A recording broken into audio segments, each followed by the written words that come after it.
Hey, welcome to Caritas Querens. Have you ever heard of the tragic case of Andrea Yates? If not, I'm going to go over it a little bit right now, but I'm going to leave out a lot of the details. It's a very frightening story.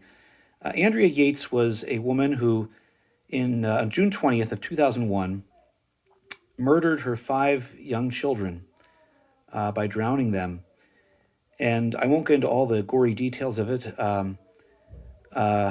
There's evidence, there's a lot of evidence that there was some psychological issues that she was facing. But one of the things that stuck out to me about her story, which I was thinking about recently, is that a few years after she took the lives of her children, she spoke to her jail psychiatrist, and this was actually reported in the Houston Chronicle. And she said, my children weren't righteous. The way I was raising them, they were not going to be saved. She said that they would be doomed to the eternal fires of hell. And now, I don't know. You could argue, some could say, well, maybe she was just saying that to try to build a case of insanity or to kind of to try to justify, at least in her own mind, what she was doing. But that's not really what I'm interested in here and what I want to talk about. When I first heard that, oddly enough, I thought, there's a point in my life where I really could have sympathized with what she said there, what she told the psychiatrist. In fact, I can recall times when, especially when my children were very young, when I thought, um, in a way, wouldn't it be beneficial if we parents would just take our children when they're young, or at the very least, even kind of pray that God will take them in some way before they're young, before they reach the age of accountability or the age of reason, and can commit serious sins and lose their salvation? Now, I've never done that, okay, and I'm not condoning it. I don't think nobody should do it. It's wrong. But what I want to point out is that belief in infernalism, belief in the possibility of an endless hell, where meaning that some people will forever be separated from God, will never attain to full union with God. I believe that it does set up this bad example, for lack of a better word.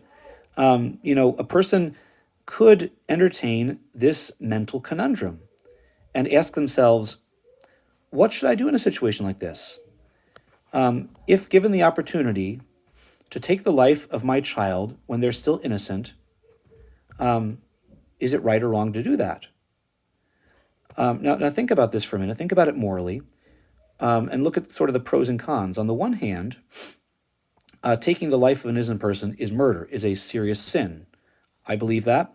I think probably most Christians would agree with me on that. But on the other hand, according to the belief of many Christians, doing that would also ensure the salvation of the child. So if you put both of those consequences in the scale, it's like, honestly, I can see where if Mrs. Yates if this was actually her line of thinking, I could see why she might come to that conclusion.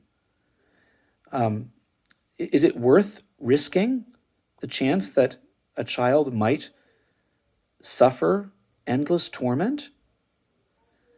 Wouldn't it be better if the parent did something, even something that was grievously sinful, to ensure that they would go to heaven?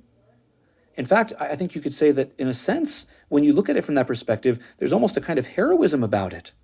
The parent in doing that almost stands out as kind of a model of love, saying, I'm willing to sacrifice my own salvation by committing a serious sin in order to ensure or guarantee your salvation, O child that I love.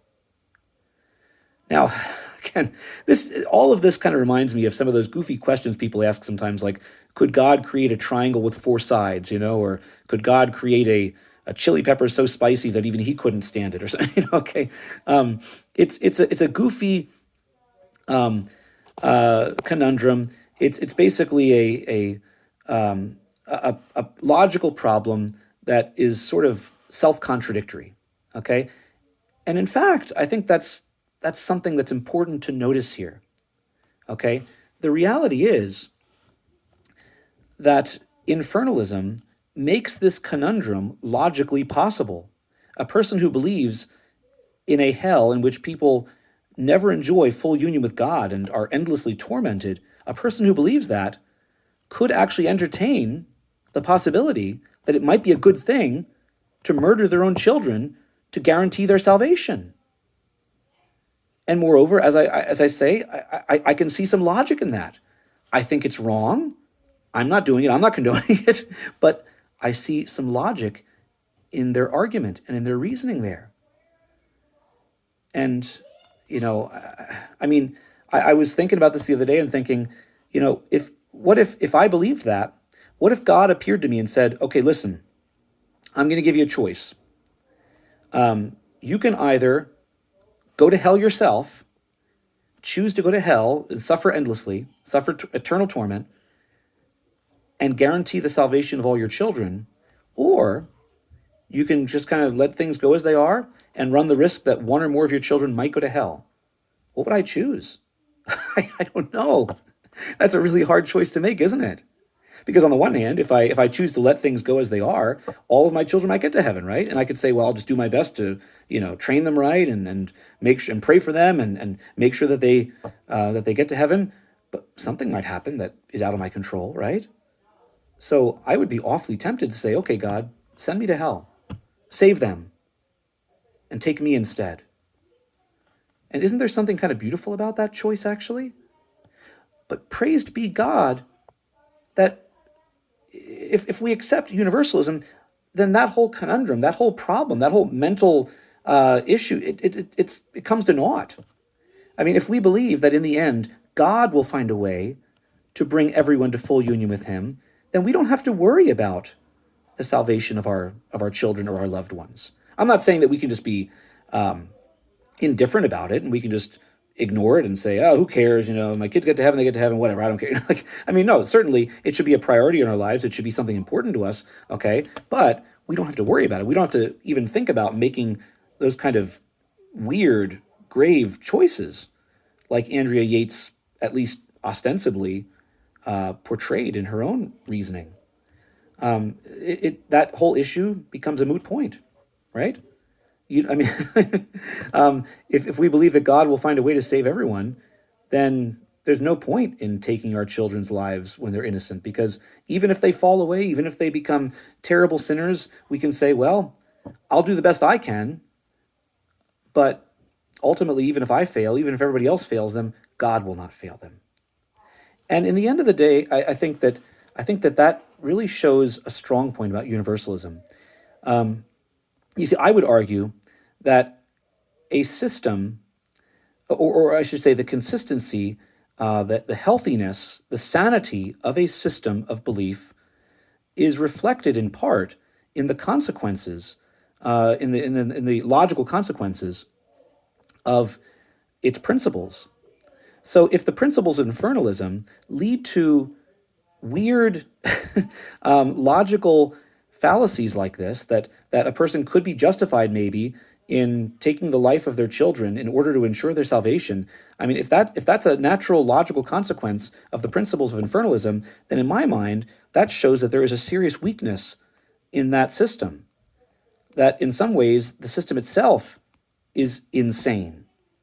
And it might lead some people, like perhaps Mrs. Yates herself, to actually become insane and make decisions that are insane. Universalism, again, does not have that problem. A person can look at the situation from a universalist perspective and say, listen, murder's wrong, so I'm not going to take the life of my innocent child, and I have no reason to do so anyway, because I am confident that God will find a way to save them no matter how bad things get, no matter how much I might screw up, okay, or other people might fail them, or how much they might fail themselves. So I think that's a really big selling point, a strong point of universalism. Anyway, thanks for watching. If you have found this interesting, helpful at all, please consider liking and subscribing and sharing with others you might think might benefit from this. And as always, I appreciate any comments that you have for me, especially about this issue. What are your thoughts about Andrea Yates? What are your thoughts about this conundrum that I posed? Do you agree, disagree? Do you think it is crazy, or do you think it is a logical consequence of infernalism? I don't know. So I'd love to hear what you have to say about it. Until next time, adios.